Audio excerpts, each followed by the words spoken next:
Guys, welcome to imaginary audio story. Hope कि आप सब अच्छे होंगे। तो आज जो हम कहानी सुनने जा रहे हैं वो एक टाइम ट्रैवल मूवी है, जिसमें हम देखेंगे कि कैसे एक लड़की टाइम ट्रैवल करके 2024 से 1826 ईस्वी में पहुंच जाती है। वह थी तो अमेरिका की, बट टाइम ट्रैवल के बाद वो इंडिया में आ जाती है। तो अब हम जानेंगे कि क्या हुआ उस लड़की के साथ कि वह टाइम ट्रैवल करती है और क्या क्या होता है उसके साथ पास्ट में आके, वो भी हमारे इंडिया में। तो बढ़ते हैं कहानी की तरफ। ये अमेरिका के कैलिफोर्निया में स्थित लॉस एंजलिस शहर के बारे में, जिसे एंजल्स का शहर भी कहा जाता है। तो आगे स्टोरी में हम एंजेलिना नाम की एक लड़की के बारे में जानेंगे, जो अभी बस 16 साल की है और वो अपने मॉम डैड और भाई के साथ रहती है। बात करें उसकी फैमिली की, तो उसके मॉम डैड जिनकी अभी आपस में कुछ बनती नहीं है और लड़ाई इतनी आगे बढ़ गई है कि डिवोर्स लेने की नौबत आ गई है। उसके भाई के बारे में तो पूछिए मत, वो एक नंबर का गुंडा मवाली है। सब उससे परेशान रहता है, ऐसा कोई भी नशा ना हो जो उस लड़के ने किया नहीं होगा।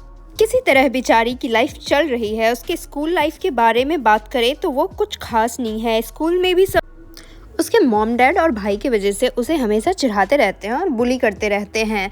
बेचारी इन सब से हमेशा परेशान रहती है। एक दिन जब वह स्कूल से घर जा रही थी, देन उसे रास्ते में कुछ बुली गैंग रोक लेते हैं और उससे पैसों की डिमांड करने लगते हैं। बेचारी के पास जो कुछ भी था वो उन्हें दे देती है, पर फिर भी वो लोग नहीं मानते हैं। वो उसका बैग छीन लेते हैं और उसे तहस नहस कर देते हैं। बट जब उन्हें पैसे नहीं मिलते हैं तो वो उसके बालों को पकड़ के नाले में उसके मुंह को डाल के ज़बरदस्ती उससे और पैसों की डिमांड करने लगते हैं। पर एंजेलिना के बार बार मना करने पर वो उसकी साइकिल ले लेते हैं, उसे तोड़ के उसके बैग को डस्टबिन में फेंक के चले जाते हैं। फिर एंजेलिना किसी भी तरह करके उठती है, देन अपने बैग को लेके घर की तरफ चल जाती है। घर पहुंचने के बाद जब वो रूम में जाके शावर लेती है एंड रिलैक्स होके अपने बेड पे लेटने ही जाती है, तो बगल वाले रूम से उसे उसके मॉम डैड के लड़ने की आवाज़ें आती है। उसके पापा उसकी मम्मी को बुरी तरीके से पीट रहे होते हैं और एक दूसरे के अफेयर्स के बारे में बहस कर रहे होते हैं। उसी बीच वो एंजेलिना और उसके भाई के बारे में भी बोलते हैं। जब एंजेलिना को लगा कि उसके बारे में ही बात हो रही है, तो वो डरते डरते उसके कमरे के बाहर जाके बैठ जाती है। तभी उसके पापा बोलते हैं कि पता नहीं किस बच्चे को उठा के मेरे सर पे डाल दी और मैं उन्हें आज तक पालता रहा। यह सुन के एंजेलिना दंग रह जाती है। देन उसे पता चलता है कि अब तक वो जिसे अपना पापा समझ रही थी वो एक्चुअल में उसके पापा थे ही नहीं। और आज उसके पापा को भी पता चलता है कि एंजेलिना और उसका जो बेटा है वो किसी और के बच्चे हैं।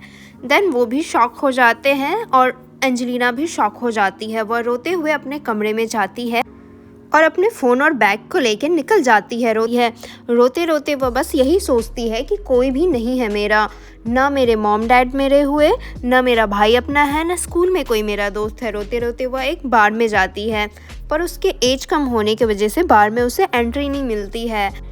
फिर भी वह किसी तरह लड़ाई करके बार के अंदर चली जाती है। देन वो बार काउंटर पे जाके ड्रिंक की डिमांड करती है, पर वहाँ पे उसकी आईडी मांग ली जाती है। आईडी ना होने की वजह से उसे ड्रिंक नहीं मिलती है और उसे बार से धक्के मार के बाहर भगा दिया जाता है।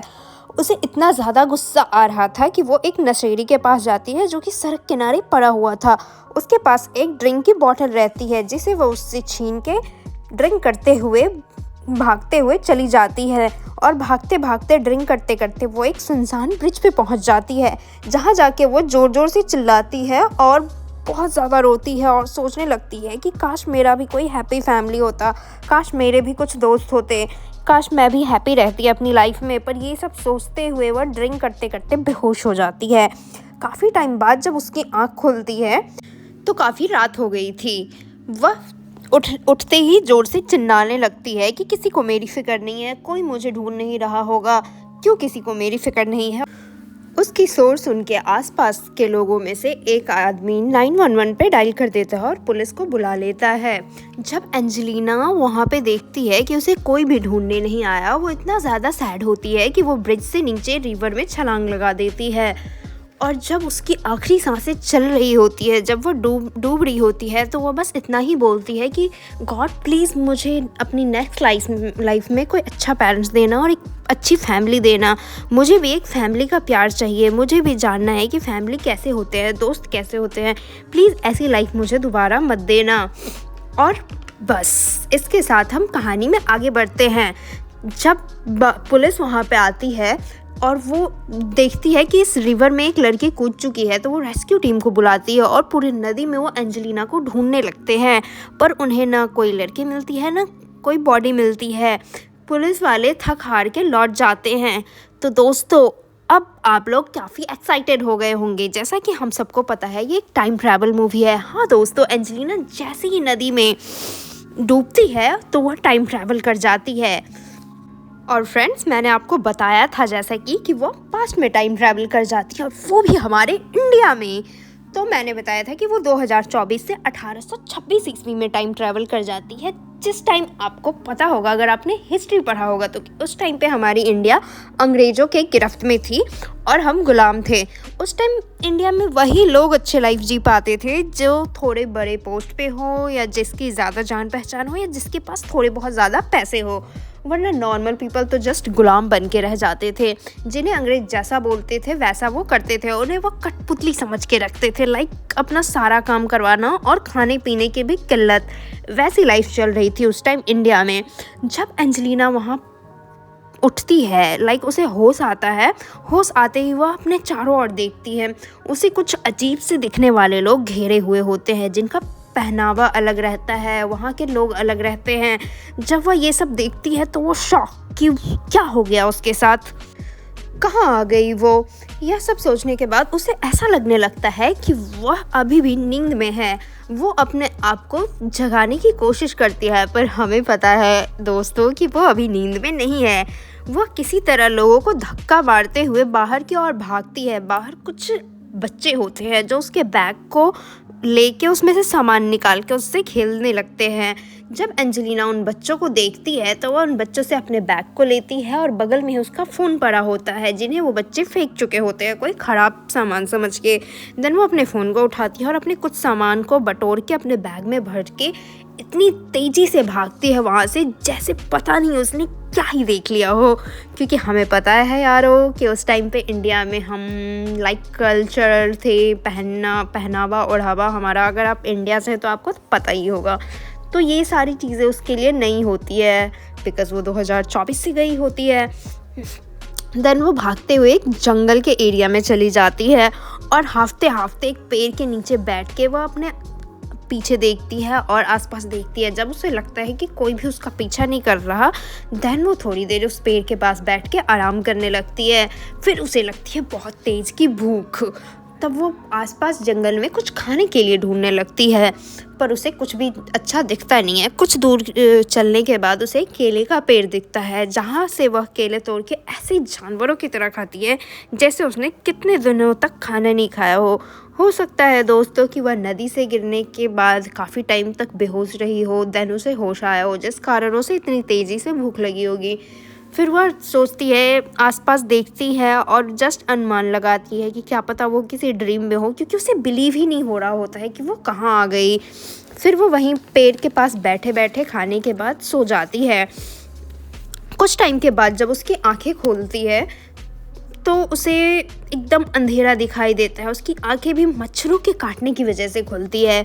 जब वह इतने अंधेरे को देखती है और जंगल में अजीब अजीब सी आवाज़ों को सुनती है तो उसे बहुत ज़्यादा डर लग जाता है।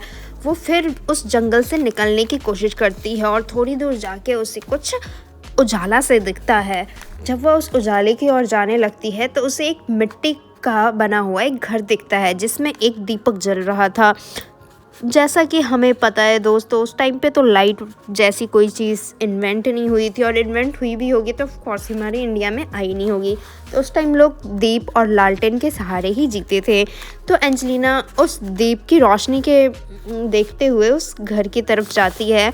वो चुपके से कुछ लोगों को देखती है और डरते डरते उन लोगों से छिपते छिपाते एक गौशाला में चली जाती है जहाँ पे कुछ जानवर बंधे होते हैं। वह उसी गौशाला में सोने का सोचती है, क्योंकि उसे पता था कि जंगल में जंगली जानवर होंगे और यहाँ पे बिल्कुल सेफ़ है। फिर वह वहीं पे सोने का ट्राई करती है और वह कुछ देर के बाद उसे नींद आ जाती है। कुछ टाइम के बाद सुबह हो जाती है और जब उसकी आंखें खुलती है तो वो फिर से किसी अजीब से दिखने वाली लेडी को अपने सामने पाती है। वह लेडी उससे बातें करने की कोशिश करती है पर वह उससे डरने लगती है और पीछे की ओर भागने लगती है। पर जब वो देखती है कि वो औरत उस पर हमला नहीं कर रही है तो वो थोड़ा सा रिलैक्स होती है। वह रिलैक्स हुई थी कि आसपास से काफ़ी सारे लोग उस गौशाला में आ जाते हैं और उसे अजीब तरीके से देखने लगते हैं। तो बस दोस्तों, आज के लिए इतना ही। बाकी की स्टोरी हम दिखाएंगे आपको पार्ट 2 में।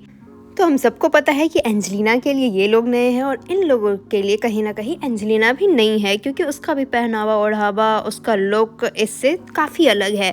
तो हम देखेंगे पार्ट 2 में क्या होता है, क्या एंजेलिना इन लोगों के साथ सरवाइव कर पाती है और आगे उसके साथ क्या होता है। बने रहिए दोस्तों हमारे साथ, क्योंकि आगे बहुत ही ज़्यादा इंटरेस्टिंग चीज़ें होने वाली है। मैं चाहती तो हूँ कि आपको कुछ हिंट दे दूँ, बट इसके बाद स्टोरी में मज़ा नहीं आएगा। तो दोस्तों वेट कीजिए, हम जल्द ही आएंगे पार्ट 2 के साथ। बने रहिए हमारे साथ। थैंक यू सो मच यहाँ तक हमें सुनने के लिए। और या दोस्तों, मैं चाहती तो आपके लिए एक स्टोरी ऐसा भी एक्सप्लेन कर सकती थी जिससे आप देख भी सकते थे और सुन भी सकते थे, पर देखने वाली स्टोरी से आपका कई जगह लॉस हो जाता है। लाइक आप ट्रेन में रहो या कहीं जाते रहो, सड़क पे बस में रहो, तो आप आराम से आंखें बंद करके स्टोरी को देख सकते हो। इससे आपकी आंखों पे प्रेशर भी नहीं पड़ेगा और आप रिलैक्स होकर स्टोरी सुन पाओगे और रास्ते में चलते हुए भी कोई डिस्टर्बेंस नहीं होगी। होप कि आप सबको मेरी स्टोरी अच्छी लगी होगी। तो जल्द ही मिलते हैं दोस्तों आगे की स्टोरी के साथ। Bye bye, take care, love you all.